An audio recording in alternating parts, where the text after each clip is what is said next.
शांताकारं भुजंगशयनं पद्मनाभं सुरेशं विश्वाधारं गगनसदृशं मेघवर्णं शुभांगं लक्ष्मीकान्तं कमलनयनं योगिभिर्ध्यानगम्यं वंदे विष्णु भवभयहरं सर्वलोकैकनाथं। मंगलम भगवान विष्णु मंगलम गरुड़ध्वज मंगलम पुंडरीकाक्ष मंगलाय तनोहरि। ओम नमो भगवते वासुदेवाय। आज का दिन आप सभी के लिए मंगलमय हो।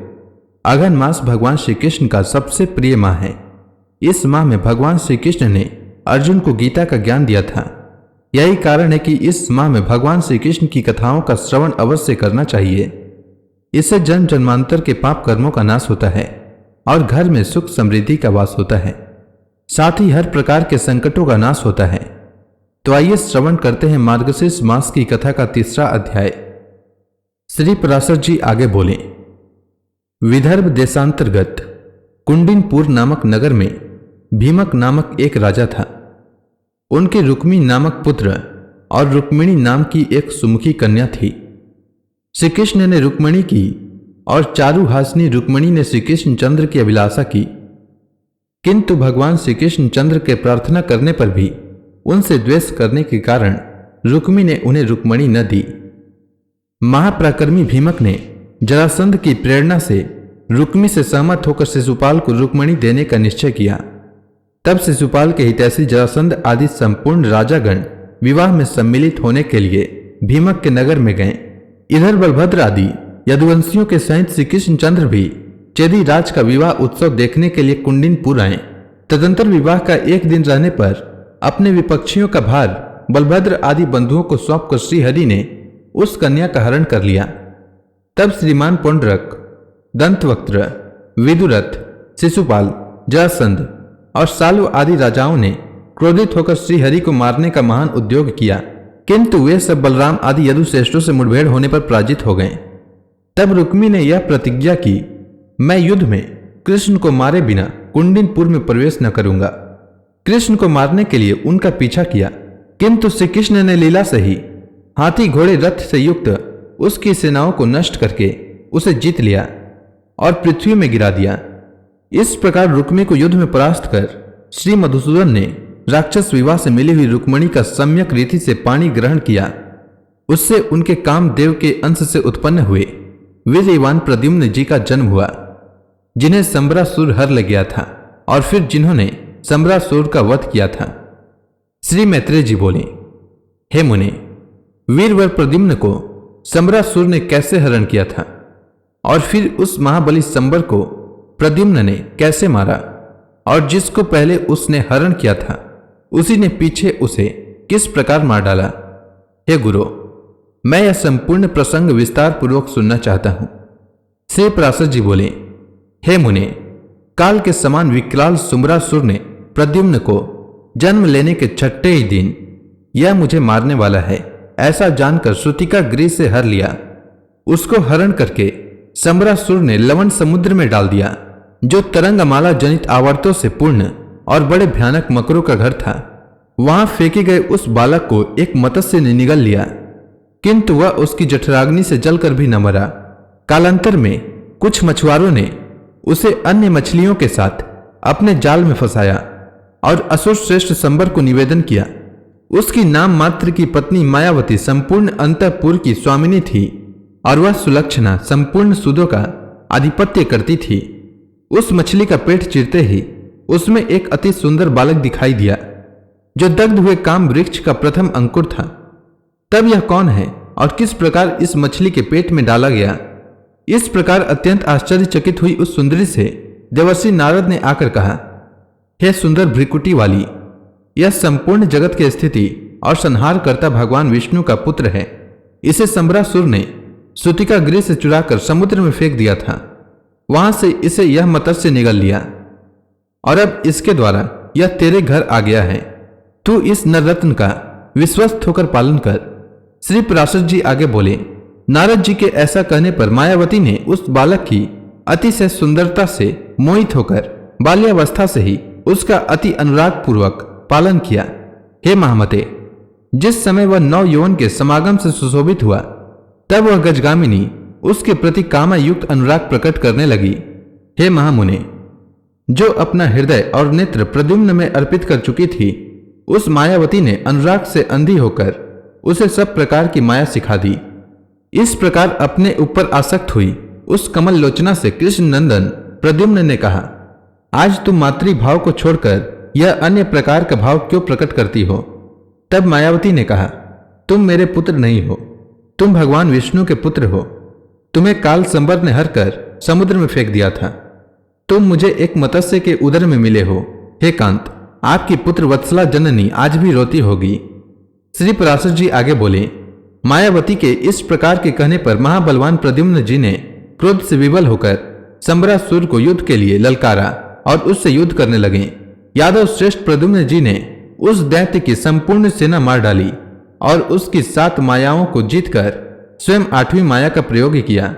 उस माया से उन्होंने दैत्यराज काल संबर को मार डाला और मायावती के साथ उड़कर आकाश मार्ग से अपने पिता के नगर में आ गए। मायावती के सहित अंतःपुर में उतरने पर श्री कृष्णचंद्र की रानियों ने उन्हें देखकर कृष्ण ही समझा, किंतु अनिंदिता रुक्मणी के नेत्रों में प्रेमवश आंसू भर आए और वे कहने लगी, अवश्य ही यह नव यौवन को प्राप्त हुआ किसी बड़ भागिनी का पुत्र है। यदि मेरा पुत्र प्रद्युम्न जीवित होगा तो उसकी भी यही आयु होगी। हे वत्स, तू ठीक ठीक बता, तूने किस भाग्यवती जननी को विभूषित किया है? अथवा बेटा, जैसा मुझे तेरे प्रति स्नेह हो रहा है और जैसा तेरा स्वरूप है, उससे मुझे ऐसा ही प्रतीत होता है कि तू श्रीहरि का ही पुत्र है। श्री पराशर जी बोले, इसी समय श्री कृष्णचंद्र के साथ वहां नारद जी आ गए। उन्होंने अंतःपुर निवासिनी देवी रुक्मणी को आनंदित करते हुए कहा, हे सुब्र, यह तेरा ही पुत्र है। यह संबरासुर को मारकर आ रहा है, जिसने कि इसे बाल्यावस्था में सुति का गृह से हर लिया था। यह सती मायावती भी तेरे पुत्र की ही स्त्री है। यह संबरासुर की पत्नी नहीं है। इसका कारण सुन। पूर्व काल में कामदेव के भस्म हो जाने पर उसके पुनर्जन्म की प्रतीक्षा करती हुई इसने अपने मायामय रूप से संबरासुर को मोहित किया था। यह मतवी लोचना उस दैत्य को विहार आदि उपभोग के समय अपने अति सुंदर मायामय रूप दिखलाती रहती थी। कामदेव ने ही तेरे पुत्र से जन्म लिया है और यह सुंदरी उसकी प्रिया रति ही है। हे शोभने, यह तेरी पुत्र वधु है। इसमें तू किसी प्रकार की विपरीत शंका न कर। यह सुनकर रुक्मणी और कृष्ण को अतिशय आनंद हुआ तथा समस्त द्वारकापुरी भी साधु साधु कहने लगी। उस समय चिरकाल से खोए हुए पुत्र के साथ रुक्मणी का समागम हुआ देख द्वारकापुरी के सभी नागरिकों को बड़ा आश्चर्य हुआ। श्री पराशर जी आगे बोले, हे मैत्रेय, रुक्मणी के प्रद्युम्न के अतिरिक्त चारुदेशन, सुदेशन, वीर्यवान, चारुदेह, सुसेन, चारुगुप्त, भद्रचारु, चारुविंद, सुचारु और बलवानों में श्रेष्ठ चारु नामक पुत्र तथा चारुमती नाम की एक कन्या हुई। रुक्मणी के अतिरिक्त श्री कृष्णचंद्र के कालिंदी मित्रविंदा, नग्नजित की पुत्री सत्या, जामवान की पुत्री काम रूपिणी रोहिणी, अति शीलवती मद्रराज सुता सुशीला भद्रा, सत्रजित की पुत्री सत्यभामा और चारु हासिनी लक्ष्मणा, ये अति सुंदरी 7 स्त्रियां और थी। इनके सिवा उनके 16,000 स्त्रियां और भी थी। महावीर प्रद्युम्न ने रुक्मी की सुंदरी कन्याओं को और उस कन्या ने भी भगवान के पुत्र प्रद्युम्न जी को स्वयंवर में ग्रहण किया। उससे प्रद्युम्न जी के अनिरुद्ध नामक एक महाबल पराक्रम संपन्न पुत्र हुआ, जो युद्ध में रुद्ध न होने वाला, बल समुद्र का तथा शत्रुओं का दमन करने वाला था। कृष्णचंद्र ने उस अनिरुद्ध के लिए भी रुक्मी की पौत्री का वरण किया और रुक्मी ने कृष्णचंद्र से ईर्ष्या रखते हुए भी अपने दोहित्र को अपनी पौत्री देना स्वीकार किया। हे द्विज, उसके विवाह में सम्मिलित होने के लिए कृष्णचंद्र के साथ बलभद्र आदि अन्य यादवगण भी रुक्मी की राजधानी भोजकट नामक नगर को गए।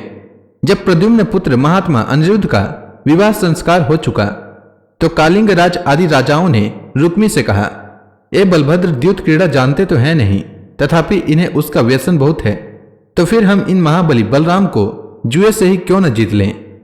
श्री पराशर जी आगे बोले, तब बल के मत से उन्मत्त रुक्मी ने उन राजाओं से कहा, बहुत अच्छा, और सभा में बलराम जी के साथ द्यूत क्रीड़ा आरंभ कर दी। रुक्मी ने पहले ही दांव में बलराम जी से 1 सहस्त्र निष्क जीते तथा दूसरे दांव में 1 सहस्त्र निष्क और जीत लिए। तब बलभद्र जी ने 10,000 निष्क का एक दांव और लगाया, उसे भी पक्के जुआरी रुक्मी ने ही जीत लिया। हे द्विज, इस पर मूढ़ कलिंग राज दांत दिखाता हुआ जोर से हंसने लगा और मदोन्मत्त रुक्मी ने कहा, द्युत क्रीड़ा से अनभिज्ञ इन बलभद्र जी को मैंने हरा दिया है। एवं वृथा ही अक्ष के घमंड से अंधे होकर अक्ष कुशल पुरुषों का अपमान करते थे। इस प्रकार कलिंग राज को दांत दिखाते और रुक्मी को दुर्वाक्य कहते देख बलभद्र जी अत्यंत क्रोधित हुए। तब उन्होंने अत्यंत कुपित होकर करोड़ निष्क का दांव लगाया और रुक्मी ने भी उसे ग्रहण कर उसके निमित्त पासे फेंके। उसे बलदेव जी ने ही जीता और वे जोर से बोल उठे, मैंने जीता। इस प्रकार रुक्मी भी चिल्लाकर बोला, बलराम, असत्य बोलने से कुछ लाभ नहीं हो सकता। यह दांव भी मैंने ही जीता है। आपने इस दांव के विषय में जिक्र अवश्य किया था, किंतु मैंने उसका अनुमोदन तो नहीं किया। इस प्रकार यदि आपने इसे जीता है तो मैंने भी क्यों नहीं जीता। श्री पराशर जी आगे बोले। उस समय महात्मा बलदेव जी के क्रोध को बढ़ाती हुई आकाशवाणी ने गंभीर स्वर में कहा, इस दांव को धर्मानुसार तो बलराम जी ही जीते हैं। रुक्मी झूठ बोलता है, क्योंकि वचन न कहने पर भी पासे फेंकने आदि कार्य से वह अनुमोदित ही माना जाएगा। तब क्रोध से अरुण नयन हुए महाबली बलभद्र जी ने उठकर रुक्मी को जुआ खेलने के पासों से ही मार डाला। फिर फड़कते हुए कलिंग राज को बलपूर्वक पकड़कर बलराम जी ने उसके दांत, जिन्हें दिखलाता हुआ वह हंसा था, उसे तोड़ दिया। इनके सिवा उसके पक्ष के और भी जो कोई राजा लोग थे, उन्हें बलराम जी ने अत्यंत कुपित होकर एक स्वर्ण में स्तंभ उखाड़कर उससे मार डाला। हे द्विज, उस समय बलराम जी के कुपित होने से हाहाकार मच गया और संपूर्ण राजा लोग भयभीत होकर भागने लगे। हे मैत्रेय, उस समय रुक्मी को मरा गया देख श्री मधुसूदन ने एक और रुक्मिणी के और दूसरी ओर बलराम जी के भय से कुछ भी न कर सके। तदंतर हे द्विज श्रेष्ठ, यादवों के सहित श्री कृष्णचंद्र सपत्नीक अनिरुद्ध को लेकर द्वारकापुरी में चले आए। तो इसी के साथ यह अध्याय समाप्त हुआ। अब आगे की कथा मैं कल लेकर आऊंगा। तब तक के लिए भगवान हरि का नाम लेते रहें। तो प्रेम से बोलिए भगवान विष्णु की जय, श्री कृष्णचंद्र की जय, लक्ष्मी माता की जय, तुलसी माता की जय, समस्त देवी देवताओं की जय।